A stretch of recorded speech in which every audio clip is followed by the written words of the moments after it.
way back in the dark ages of this YouTube channel.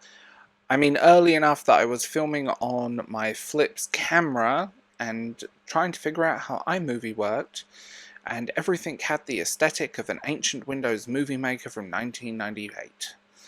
I made a video called My Top 10 Fantasy Clichés I Hate.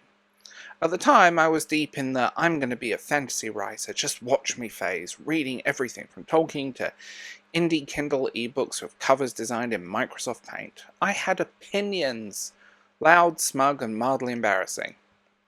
And now, years later, 9 years later nearly, I have different loud, smug, mildly embarrassing opinions. So today, let's revisit the list and update it because fantasy as a genre has changed a lot. And so have I. And if I read one more book where the main character is not like other girls, but also has the personality of a wet paper towel, I'm going to eat my bookshelf. Let's go. 1. The blank slate fantasy heroine with the personality of a boiled cabbage. This cliché has evolved. It used to be the damsel in distress. Now it's the emotionally damaged sword girl with no hobbies. Progress? Not? She's always got a special power that she doesn't understand, a trauma she won't talk about, and a backstory so vague you think she grew up in a laboratory. She doesn't crack jokes, she doesn't ask questions, she just walks around with a scowl and occasionally makes out with the enemy. She is relatable in the way that she has exactly one mood, tired but sexy. You ask her what her favourite food is, and she stresses like you've asked her to explain nuclear fission. Because the truth is, she doesn't know, but also the writer doesn't really know. This episode is sponsored by The Smooth Geezer, an absolutely fantastic company, British-based, nice products, really easy to use, and basically I use this thing regularly, like every few days. It gets rid of the hair, no redness, no irritation, it's quick and it's mess-free. Just clean it out and you're good to go next time. Absolutely fantastic and something I would wholeheartedly recommend. So if you're interested in that, use code WILL20 and it will give you 20% off your order at checkout, or you can check out the link that's pinned in the comments below. Okay, this one's kind of petty, but I stand by it. Why does every trending fantasy novel now look like a 2016 Tumblr edit of A Court of Thorns and Roses? What's with the obsession with the airbrushed fae girls in the front with floating castles and generic moon symbols? I don't even care what your book is about anymore because the cover already told me. It's enemies to lovers with vague royalty and magic that runs on vibes. I want bad covers. I want over-designed covers. I want too much happening. 90s fantasy and early 2000s covers with glowing swords and dramatic hair and even bigger shoulder pads. At least those covers, some amazing, some terrible, had personality. Now every shelf looks like the same Canva template with a different shade of purple. The brooding male side character who exists slowly to take off his shirt. He's tragic, he's brooding, he has dark hair and a deep voice, and exactly one tragic backstory. He has no hobbies, no friends, no opinions on anything that doesn't involve the protagonist's parts. If he says anything remotely sarcastic, he's treated like a revolutionary. Oh my god, he has humour. This man was raised by wolves, trained by assassins, exiled by kings, but somehow still has the emotional range of a baked potato. And he smells like pine and sin, of course. Always. And don't even get me started on the redemption arc. We all know he's going to die tragically right before the final battle or disappears into the mist like Aragorn's sad cousin. Fantasy books that are just thinly disguised therapy sessions in cosplay. There's a trend now, especially in romantasy, where the fantasy plot is really just window dressing for a very personal emotional breakdown. Now, I'm not against writing your trauma, please do, but some of those books feel like someone taped their therapy journal to a unicorn and called it a novel. Yes, Susan, you were hurt, but adding a sentient sword and a morally grey prince doesn't make it a fantasy novel. It makes it a mood board with daddy issues. Some of these plots are literally just person, girl, whoever goes to kingdom, runs from emotion, bangs dragon man, cries about abandonment, wins a war she didn't train for, and gets crowned queen. The real fantasy is the therapy bill. Avatar: The Last Airbender, but make it thirsty. Okay, look. Avatar: The Last Airbender was a masterpiece. But can we collectively stop treating it like the blueprint for every single fantasy novel that's been written in the last God knows how many years? I'm begging you. I get it. Elemental magic systems are nothing new, but you can smell it a mile away. A fire guy with trauma. A water girl who heals with kindness. A plucky young air magic child. Just admit you wrote fanfic and moved on. Bonus points. If there's a war, it's going to be for 100 years and no one's questioning it. At this point, inspired by Avatar just means you watched Zuko's redemption arc and said, what if I made this horny? It's just like Game of Thrones. No? I hate this phrase. It's like Game of Thrones but with fae. It's like Game of Thrones with polygamy. It's like Game of Thrones but everyone is bisexual and has knives. Here's the truth.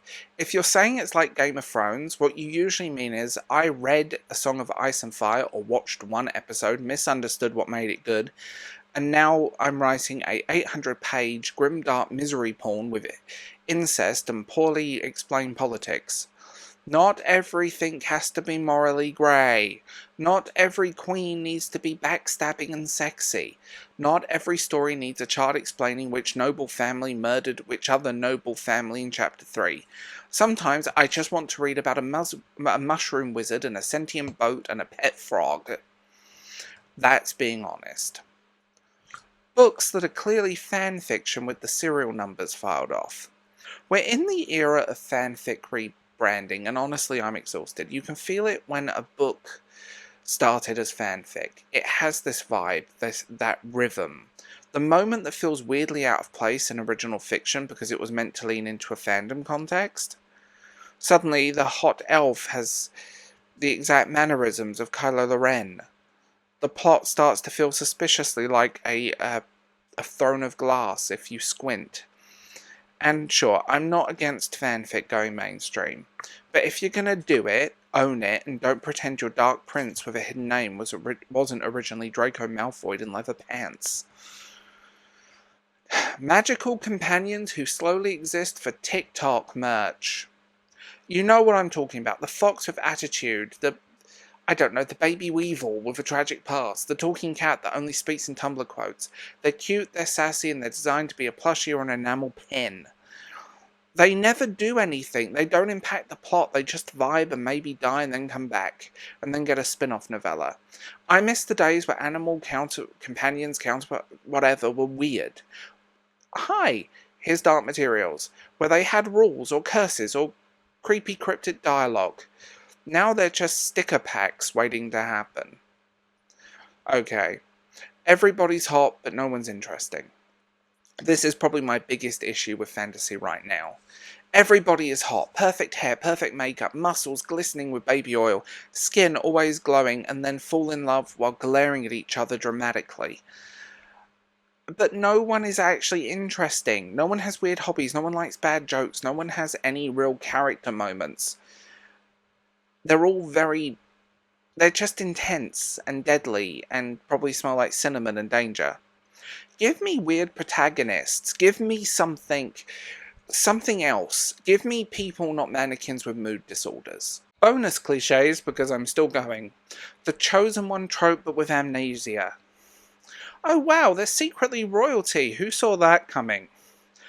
Dead parents equal instant death. Can someone's mother just be alive, please? Like, seriously. Magic schools that are Hogwarts with trauma. No, your headmaster is not mysterious, he's just emotionally unavailable, probably manic, and is a bad teacher. Every novel is a series. Not everything needs to be a trilogy. It's okay to end a story. I promise you, the world will keep spinning. And I say this all with love. I've written cliches, I've read cliches until I could recite them in my sleep. Hell, I loved some of those cliches when I was younger, but reading fantasy in 2025, it feels like it's stuck in an algorithm sometimes. Books being written for trend cycles, covers being made to sell TikTok aesthetics, stories flattened into templates, and I miss the weird stuff. I miss the genuinely just weird stuff. That's a good way to put it. So if you're writing fantasy, don't get weird. Make it personal. Make it messy. Give your characters real flaws and your world real dirt under its fingernails. Let's break the cliches and have some fun for once. And make some new ones worth hating later, because I might revisit this list in another 9 years. And just do it. Drop your most hated fantasy cliche in the comments, or tag me with your most unhinged fantasy trope combo.